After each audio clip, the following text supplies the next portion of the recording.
अस्सलाम वालेकुम नाज़रीन किराम, मैं हूं आपका होस्ट अयाज अहमद। नाज़रीन किराम, इस दुनिया के अंदर अरबों इंसान बसते हैं, लेकिन बहुत कम लोग ऐसे होते हैं जो तारीख के अंदर जिंदा रहते हैं, जिनकी बहादुरी और शुजात की मिसालें आने वाली नस्लें कई दहाइयों तक देती हैं। एक ऐसी शख्सियत पाकिस्तान के अंदर भी मौजूद है जिसको दुनिया कैदी नंबर 804 के नाम से जानती है, जो ये सीना तान कर कहता है कि हिम्मत करो, आगे बढ़ो और मुझे मेरे केसेस के अंदर सजा सुनाओ। पिछले व्लॉग के अंदर मैं आपको तफसील के साथ ये बता चुका हूं कि क्यों इमरान खान के केस की सजा एक मरतबा फिर मौखर की गई है। अब उसके ऊपर जो जज साहब है जिन्होंने फैसला मौखर किया, उनका जवाब आया है कि यह फैसला मौखर क्यों हुआ। हुकूमत ने प्रेस कॉन्फ्रेंस किया, बड़ी अहम, पाकिस्तान तहरीक इंसाफ ने प्रेस कॉन्फ्रेंस की है, पार्लियामेंट के अंदर इसके ऊपर बात हुई है और बाकायदा एहतजाज ऊ करके एहतजाज शुरू हो गया है। और शेर अफजल खान मरवत को पाकिस्तान तहरीक इंसाफ की जानब से शो काज नोटिस भी जारी कर दिया गया है। अब वो उसके ऊपर जवाब देंगे। जो जज साहब ने जवाब दिया वो मैं आपके सामने जरा पहले रखता हूं। जज साहब ने कहा कि फैसला सुनाने के लिए 2 मरतबा मैंने केस कॉल किया, यानी कि बुलाया, आओ मैं फैसला सुनाता हूं, लेकिन ना इमरान खान आए, ना इमरान खान की अहलिया बुशरा बीबी आई और ना इमरान खान के वकला आए। अब यहां पर लोग सवाल पूछ रहे हैं, सोशल मीडिया का जमाना है, चीजें दफन तो होती नहीं है, सब कुछ सामने होता है। अब लोग सवाल पूछ रहे हैं कि अगर सजा सुनाने के लिए इमरान खान का होना जरूरी था तो फिर तोशा खाना के अंदर जज हमायूं दिलावर ने इमरान खान को सजा कैसे सुना दी इमरान खान की गैर मौजूदगी में, जब इमरान खान को जमान पार्क से गिरफ्तार किया गया था। और लोग ये सवाल भी पूछ रहे हैं कि जब इमरान खान की कानूनी टीम को यह बताया गया था कि फैसला 11 बजे सुनाया जाएगा, तो जज साहब 8:30 अडयाला जेल क्या लेने गए थे, क्योंकि फैसला तो 11 बजे होना था। और जब इमरान खान को बताया गया तो इमरान खान ने कहा कि 11 बजे फैसला है, मैं 11 बजे आ जाऊंगा, लेकिन जज साहब को कोई जल्दी थी, वो चले गए। अब जो असल कहानी है वो बाहर आ चुकी है, वो मैं आपके सामने रखने के लिए जा रहा हूं। देखिए, हुकूमत का शुरू से एक मोटिव है, और वो मोटिव क्या है कि किसी ना किसी तरीके से इमरान खान को हमने जेल के अंदर बंद रखना है। अगर यह बंदा जेल से बाहर निकल आया तो फिर हम हुकूमत नहीं कर सकेंगे, तख्त हमारे पास नहीं रहेगा, कुर्सी हमारे नीचे नहीं रहेगी। अब जो हुकूमत की प्लानिंग है वो भी जरा आप सुन लें। 17 तारीख अगली पड़ी है फैसले की, और 15 तारीख को या 16 को मुज़ाकरात की अगली नशिस्त भी होने के लिए जा रही है। इस बीच जुडिशल कमीशन का इजलास भी होना है। इस्लामाबाद हाई कोर्ट के अंदर नए जजेस की अपॉइंटमेंट का मसला भी जेरे गौर आना है।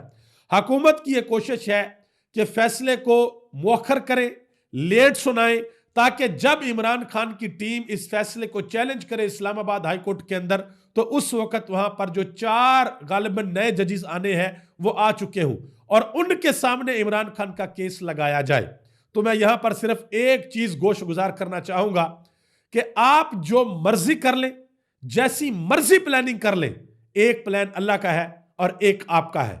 प्लान वही कामयाब होगा जो अल्लाह का प्लान है। आप जोन से मर्जी जजेस, जोन सी मर्जी हाई कोर्ट्स के अंदर लगा ले, जो सच है वो सबके सामने आ जाता है और झूठ का पर्दा एक ना एक दिन फाश जरूर होता है। हुकूमती वज़रा अता तारड़ साहब और जनाब मोहतरम तलाल चौधरी, उन्होंने प्रेस कॉन्फ्रेंस की। अता तारड़ कहते हैं कि बकरे की मां कब तक खैर मनाएगी, फैसला आना ही आना है। और तलाल चौधरी साहब कहते हैं कि फैसला टेक्निकल वजूहात की बुनियाद के ऊपर मौखर हुआ है। आप अंदाजा लगा ले कि कम से कम प्रेस कॉन्फ्रेंस जब करने के लिए आते हैं तो आने से पहले जरा आपस में तो सलाह कर लिया करें कि हमने बयानात किस तरीके के देने हैं। सलमान अकरम राजा ने बड़ी अहम तरीन प्रेस कॉन्फ्रेंस की पाकिस्तान तहरीक इंसाफ की जानब से। उन्होंने कहा कि इमरान खान को जेल में रखना अब इस निजाम पर बोझ बन चुका है, यह चीज अब ज्यादा देर नहीं चल सकेगी। इमरान खान को बाहर आने की ना तो कोई ख्वाहिश है और ना ही कोई फिक्र है, ताहम वो अपने बेगुनाह रुफका की जमानतें जरूर चाहते हैं। इमरान खान ये कहते हैं कि मुझे बाहर मत निकालो, मैं अदालतों के अंदर लड़ कर आऊंगा, लेकिन जो हमारे बेगुनाह लोग जेलों के अंदर कैद हैं उनको जेलों से बाहर निकाला जाए। मजीद सलमान अकरम राजा ने एक और बड़ी अहम बात की। उन्होंने कहा कि ये सारे का सारा केस चल रहा है 190 मिलियन पाउंड केस, जिसका असल नाम है अलकादर केस, क्योंकि अलकादर केस इसलिए नाम इस्तेमाल नहीं किया जाता कि फिर यूनिवर्सिटी का नाम आएगा अलकादर यूनिवर्सिटी, वहां से मलक रियाज का नाम भी आएगा, वहां से फिर वो जो कनेक्टेड है पीछे नवाज शरीफ का बेटा हसन नवाज या गालिबन हुसैन नवाज, उसकी बात भी चलेगी, तो इसका नाम ही रखा हुआ है 190 मिलियन पाउंड केस। तो सलमान अकरम राजा ने कहा कि ये पैसे पाकिस्तान के अंदर सुप्रीम कोर्ट के अकाउंट में है और इनको इन्वेस्ट भी किया गया है और उन पैसों के ऊपर 20 अरब रुपया मुनाफा भी कमाया गया है, जबकि इमरान खान और इमरान खान की अहलिया ने एक चवानी का भी फायदा नहीं उठाया। वो तो सिर्फ ट्रस्टी है, जिस तरीके से इमरान खान ने शौकत खानम बनाया, जिस तरीके से इमरान खान ने नमल यूनिवर्सिटी बनाई, आप बताएं कि एक साल के अंदर इमरान खान को तकरीबन 10 अरब रुपया करोड़ों पाकिस्तानी पाकिस्तान और पूरी दुनिया से इकट्ठा करके देते हैं कि आप शौकत खानम को चलाएं, यहां पर गरीब लोगों का इलाज होता है, आप करवाएं। तो क्या इमरान खान उसके अंदर से पैसे कमाते हैं? क्या इमरान खान नमल यूनिवर्सिटी से पैसे कमाते हैं? इमरान खान तो एक चवानी के भी देनदार नहीं है इन मामलात के अंदर। लेकिन जो हुकूमत है वो किसी भी सूरत ये साबित करना चाहती है कि जिस तरीके से हमारे ऊपर ठप्पा है कि ये करप्ट है, ये करप्शन करते हैं, ये लूटते हैं, ये ठप्पा इमरान खान के ऊपर भी लग जाए। तो जब तक अल्लाह नहीं चाहेगा तब तक ठप्पा नहीं लगेगा। और अगर किसी जगह पर इमरान खान ने करप्शन की हुई, जो कि अभी तक बाजार नजर तो नहीं आती, अगर की हुई तो फिर वो ठप्पा लग जाएगा। लेकिन मेरा ख्याल है कि यह ख्वाहिश इनकी ख्वाहिश ही रहेगी। अब आगे आज कौमी असेंबली के अंदर इजलास हुआ जी, और उस इजलास के अंदर पाकिस्तान तहरीक साहब ने ऊ करके एहतजाज किया है, और उस ऊ के एहतजाज की वजह से हुकूमती लोग काफी ज्यादा परेशान हुए हैं। ख्वाजा आसिफ साहब बहुत ज्यादा परेशान हुए हैं। जिस वक्त पाकिस्तान तहरीक इंसाफ ऊ करके एहतजाज कर रही थी, तो स्पीकर साहब ने पूछा कि सवाल नहीं करना, तो आगे से फिर पूछा गया, सवाल यह किया गया कि गोली क्यों चलाई, ये जवाब दिया गया। जब स्पीकर ने सवाल किया ना कि सवाल नहीं करना, ऊ ही करना बस, तो आगे से फिर पूछा गया जी गोली क्यों चलाई। तो उस पर बड़ा एक अजीबोगरीब किस्म का रिएक्शन भी आया। असद कैसर ने बाहर आकर बात की। उन्होंने कहा जी हमारा एहतजाज तब तक जारी रहेगा जब तक जुडिशल कमीशन नहीं बनता। और पार्लियामेंट के अंदर ख्वाजा आसिफ साहब उन्होंने तो यहां तक कह दिया, उन्होंने कहा जी मुज़ाकरत वगैरह खत्म करें, छोड़े इस ड्रामे को जो लगाया हुआ है। उन्होंने कहा जी ये पाकिस्तान तहरीक इंसाफ मुज़ाकरत करना ही नहीं चाहती। देखें इसका बड़ा आसान हल है, आप जुडिशल कमीशन बना दें और तहरीक इंसाफ का मुंह बंद कर दें। जिस तरीके से पहले आप लोगों को लोग कहते थे, जब तहरीक इंसाफ कहती थी कि आप फॉर्म 47 की हुकूमत, अब भी वो कहते हैं, उसका आसान हल था कि आप फॉर्म 45 टेबल के ऊपर रख दें, ईवान के अंदर रख दें, अल्लाह के 99 नामों के नीचे रख दें आप फॉर्म 45, और कहें कि ये हम हक सच के ऊपर जीते हुए, जो कि आज तक आप लोगों ने नहीं किया। वो बड़ा आसान है अगर आपके पास वो फॉर्म 45 है।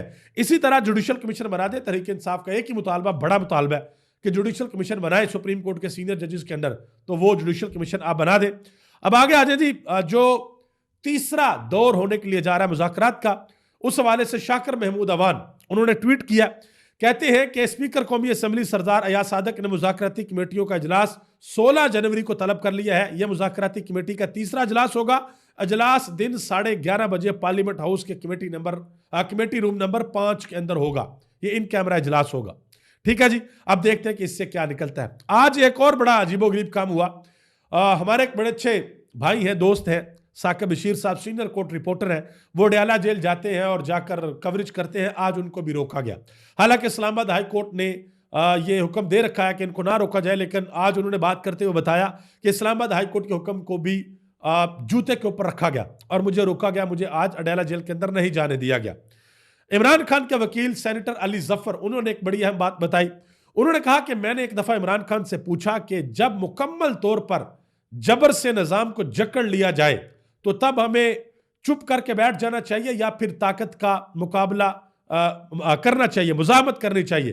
तो इसके ऊपर इमरान खान ने कहा कि आप हाई स्टैंडर्ड्स के ऊपर मुजाहमत करें। इमरान खान ने कहा कि जबर के खिलाफ कानून की हुक्मरानी, आज़ादी, आवाम के लिए अपनी आवाज़ को बुलंद करें और ज़रूर बुलंद करें, क्योंकि आपके पास जमहूरी माशरे में यही चीज़ होती है कि आप अपनी आवाज़ को बुलंद करते हैं। आगे आ जाए शेर अफजल खान मरवत वाला मामला। शेर अफजल खान मरवत को इमरान खान की हिदायत के ऊपर पाकिस्तान तहरीक इंसाफ की जानिब से शोकाज नोटिस जारी कर दिया गया है कि आपने पार्टी डिसिप्लिन की वायलेशन की है। इसके ऊपर 7 दिन के अंदर अंदर उनसे जवाब तलब किया गया है।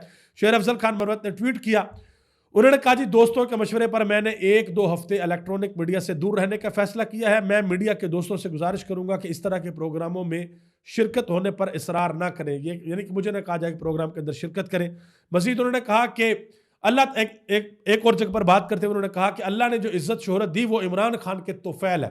उन्होंने कहा कि जब मैं बात करता हूं तो मेरी बातों का कुछ टोटा निकाल कर चलाया जाता और दूसरों को नहीं चलाया जाता और मेरे खिलाफ साजिश की जाती है। बहरहाल जो भी शेर अफजल खान मरवत के खिलाफ किया जाता है, अब उनके पास एक फोरम आ गया, एक चीज़ आ गई है, शोकाज नोटिस उनके पास आ गया। अब उनका जवाब दें और बताएं कि जिन चीज़ों पर तहरीक इंसाफ की पार्टी को इतराज़ है वो आप इतराज़ कैसे दूर कर सकते हैं। आगे आ जाए जी, आज की एक और बड़ी अहम खबर यह है कि चेयरमैन सेनेट यूसुफ रजा गिलानी ने सेनेटर एजाज चौधरी के प्रोडक्शन ऑर्डर जारी कर दी है। और अब देखते हैं, सेनेट का इजलास शुरू होने के लिए जा रहा है कि प्रोडक्शन ऑर्डर तो जारी हो गए, देखते हैं कि उनको लाया भी जाता है या नहीं लाया जाता। तरीके इंसाफ बड़ी देर से इस चीज़ के ऊपर लगी हुई थी कि हमारे सेनेटर हैं, प्रोडक्शन ऑर्डर जारी किए जाए, उनको बुलाया जाए ताकि वो सेनेट के इजलास के अंदर शिरकत कर सके। नहीं जारी किए जाते थे, अब जारी किए गए, देखते हैं कि वो आते हैं या नहीं आते। आगे आ जाए जी, मिलिट्री कोर्ट के हवाले से एक बड़ी अहम खबर है सुप्रीम कोर्ट से। सुप्रीम कोर्ट के अंदर केस अभी भी चल रहा है, समातें हो रही हैं। वहां पर एक अहम तरीन बात की गई है जस्टिस हसन अजहर रिजवी की जानब से। उन्होंने वकील से पूछा, ख्वाजा हारिस से, कि फौजी अदालतों के हालिया फैसलों में शवाहद के म्यार का जायजा लेना चाहते हैं। तो ख्वाजा हारिस ने आगे से जवाब दिया कि 105 टोटल केस हैं, तो हम उनमें से कोई एक केस आपको दिखा देंगे। तो इसी पर जस्टिस अमीनुद्दीन खान, जो कि आईनी बेंच के सरबराह हैं, उन्होंने लुकमा दिया। उन्होंने कहा जी जरूरत हुई तो रिकॉर्ड मांग लेंगे। तो इसके ऊपर जस्टिस मोहम्मद अली मजहर ने यह कहा कि बेंच के सरबराह से मुआजरत, रिकॉर्ड देखना जरूरी है, कि रिकॉर्ड हम देखेंगे कि क्या हुआ है, कैसे हुआ है, किस तरीके से जो शवाहिद है वो आए हैं, जिरा कैसे हुई है, ये सारी चीजें हम देखेंगे। आगे आ जाए जी, पाकिस्तान तहरीक इंसाफ की जानब से मरियम नवाज को एक जवाब दिया गया है। मरियम नवाज आजकल आपको पता है कि जहां भी जाती हैं तकरीर करती हैं, नौजवानों को स्कॉलरशिप दे रही हैं, जो भी प्रोग्राम होते हैं वहां पर एक बात जरूर होती है, नौजवानों से ये अपील जरूर करती हैं कि एहतजाज की नजर कहीं ना आप हो जाना। तो इसके ऊपर, और इमरान खान के जिक्र के बगैर उनकी तकरीर मुकम्मल भी नहीं होती, इसके ऊपर पाकिस्तान तहरीक इंसाफ की जानब से उनको जवाब दिया गया है। पाकिस्तान तहरीक इंसाफ ने कहा कि मरियम नवाज साहबा एक तरफ नौजवानों से मां बनकर मुखातब है, तो दूसरी तरफ इन्हीं को दहशत गर्दों से तशबिया देकर सियासी इंतकाम की भीड़ भी चढ़ाया जा रहा है। यह भी कहा कि अब भी वक्त है कि मरियम नवाज टिकटॉक और ख्यालों की दुनिया से बाहर निकलकर जमीनी हकायक को पहचाने, तो शायद अवाम की नब्ज को जांच सके कि वो किसके साथ खड़े हैं। यह भी कहा कि मरियम नवाज और उनके दरबारी चाहे जितना मर्जी जोर लगा ले, उनकी बदजुबानी और बहतान तराशी ना कौम को गुमराह कर सकती है और ना ही इमरान खान और उनके जमात के नजरिए को नुकसान पहुंचा सकती है। ये पाकिस्तान तहरीक इंसाफ की जानब से जवाब दिया गया। पाकिस्तान मुस्लिम लीग नून के एक और रहनुमा है राना तनवीर साहब, उन्होंने एक बयान दिया, जरा गौर से सुनिएगा, फिर इसके ऊपर बात करते हैं। उन्होंने कहा जी, अखबार में पढ़ा है कि इमरान खान को जेल में दुनिया के बेहतरीन चॉकलेट मिल रहे हैं, ठीक है, बादाम मिल रहे हैं, उनकी सहूलियत पर 55 करोड़ रुपए खर्च हुए हैं। ये राना तनवीर साहब, जिनकी हुकूमत है, जिनकी पार्टी की हुकूमत है, वो ये कह रहे हैं कि मैंने अखबार के अंदर पढ़ा है कि इमरान खान को जेल में दुनिया की बेहतरीन चॉकलेट्स मिल रही हैं, बादाम मिल रहे हैं, उनकी सहूलत के ऊपर 55 करोड़ रुपया खर्च हो गया। मुझे इमरान खान की बात याद आ गई है भाई, कि एक तो ये पढ़े लिखे नहीं है और दूसरा ये कोशिश भी नहीं करते। बयानिए का मुकाबला बयानिए के साथ होता है, बयानिए का मुकाबला इस तरह की ख्याली बातों के साथ नहीं होता। इमरान खान को जेल के अंदर जो भी मिलता है उसके घर वाले देते हैं, उसके पास जो भी जाता है उसके घर वाले बियर करते हैं, उसके पैसे हुकूमत नहीं दे रही। हुकूमत तो वो जेल का खाना देती है, जो जेल का खाना होता है। अब जो हुकूमत है वो क्या कर रहा है, हुकूमत इस वक्त फंसी हुई है, ये एक काउंटर नैरेटिव बनाना चाहते हैं। इनके पास काउंटर नैरेटिव बनाने को है कुछ नहीं, इनके पास ये है कि ये अलीमा खान की चैट बाहर निकाल लेंगे, उसके ऊपर पूरी की पूरी प्रेस कॉन्फ्रेंस कर देंगे बयानिया बनाने के लिए। अब कल को अगर मरियम नवाज की चैट उस्मा बुखारी के साथ, मोहतरमा मरियम औरंगजेब साहबा के साथ, या अपनी पार्टी के किसी और बंदे के साथ वो कोई हैक कर लेता है, और कल को तरीके इंसाफ या पीपल्स पार्टी या कोई और भी जमात उस चैट के ऊपर पूरी की पूरी प्रेस कॉन्फ्रेंस कर देती है, तो क्या उसका कोई इखलाकी जवाज होगा? उसका कोई इखलाकी जवाज नहीं होगा। चाहे वो आप प्रेस कॉन्फ्रेंस मरियम नवाज की चैट पे करें, अलीमा खान पी जिस पे करें, और फिर मजे की बात जाली चैटों के ऊपर पूरी पूरी प्रेस कॉन्फ्रेंस होती है। अच्छा जी, एक बयान जो है बड़ा अहम वो दिया है जवेद लतीफ ने, ये जरा आपने गौर से सुनना है। मेरा ख्याल है कि पाकिस्तान के अंदर एक दिन ऐसा जरूर आएगा कि जवेद लतीफ को पाकिस्तान का सबसे बड़ा अवार्ड दिया जाएगा, जो क्योंकि इनके अंदर हिम्मत बहुत है, बड़ी जुर्रत के साथ बात करते हैं। क्या कहते हैं? कहते हैं कि दबाव था और है, जहां से दबाव आज है वहां से पहले दबाव नहीं आया। मैं एक ना मिसाल आपको देता हूं। समटाइम पता क्या होता है कि हमारी सियासी पार्टियों में ना किसी एक बंदे की ड्यूटी लगा दी जाती है कि भाई तूने ना पोली पोली टोल की बजाते रहना, पोली पोली बजाते रहना। और एक टाइम आता है जब टेबल टर्न होती है, जब तख्ता उलट दिया जाता है, तो वो जो बंदा पोली पोली टोल की बजा रहा होता है ना, उसको कहते हैं भाई अब तू ढोल बजा। अब हम कहेंगे कि देखा ये हमारा बंदा बातें करता होता था, देखा वो बातें सारी सच निकल आई, देखा ऐसे हो गया। तो ये इस तरह का कोई हिसाब किताब जो जवेद लतीफ कर रहे हैं कि इमरान खान जेल में है तो सहूलतकारी हो रही है, इमरान खान को इद्दत केस में सजा सहूलतकारी, साइफर में सजा सहूलतकारी, तोशाखाना में सजा सहूलतकारी, तोशाखाना 1 में सजा हो जाएगी सहूलतकारी, आगे सहूलत, यानी कि पीटीआई को क्रश करने में कोई कसर छोड़ी नहीं गई और ये कहते हैं जी सहूलतकारी हो रही है। आप अंदाजा लगा लें। आगे आ जाइए, आखिर में मैंने एक ट्वीट आपके सामने रखना है। हसन अयूब खान, यह भी इन्होंने एक दिन पहले ट्वीट किया जब सब लोगों ने कहा जी कल फैसला आ रहा है और इमरान खान को सज़ा हो जाएगी और इमरान खान की अहलिया को भी सज़ा हो जाएगी। और अफसोसनाक बात यह हमारी अदालतें माशाल्लाह इतनी ज़बरदस्त हैं, इतनी आज़ाद है और इतना इतना कमाल किस्म का हमारा निज़ाम है कि फ़ैसला अदालत ने सुनाना होता है लेकिन बाहर सारा कुछ पहले ही पता चल जाता है। तो हसन अयूब खान ने एक ट्वीट किया था कि होनी को कौन टाल सकता है। अक्सर हम कहते हैं ना कि यार आते होना ही होना है, इसको कौन टाल सकता है। तो उनको जवाब दिया एहतशाम अली अब्बासी ने। उन्होंने कहा जी अल्लाह टाल सकता है होनी को। दुनिया और कायनात के अंदर कोई भी चीज़ जो आप ये कहते हैं कि जी ये ऐसे है, ये ऐसे है, ये ऐसे है, अल्लाह की मर्जी, अल्लाह जब किसी भी चीज़ को जैसे मर्जी कर दे। लेकिन आने वाले दिनों में ये जो मुज़ाकरात होते हैं, ये जो फैसला आता है, जो भी फैसला आता है, हुकूमत की पूरी कोशिश है, मैंने आगाज़ के अंदर आपको बताया कि इनकी कोशिश है कि किसी तरीके से हम इस्लामाबाद हाई कोर्ट के अंदर मामलात को मैनेज कर लें ताकि वहाँ से इमरान खान को रिलीफ ना मिले। याद रखिएगा कि पिछले 2.5-3 सालों से हर गुजरते दिन के साथ हुकूमत बयानियाँ लेस होती जा रही है, कोई नैरेटिव नहीं है इनके पास और आगे भी इनके साथ इस काम के अंदर शिद्दत आ जाएगी। ये मैं नहीं कह रहा, या पाकिस्तान के बच्चे बच्चे से पूछ सकते हैं। आप सबका बहुत बहुत शुक्रिया। मुझे इस दुआ के साथ इजाज़त दे कि अल्लाह ताला मुझे आपको हम सबको अपने हिफ्ज़ व अमान के अंदर रखे।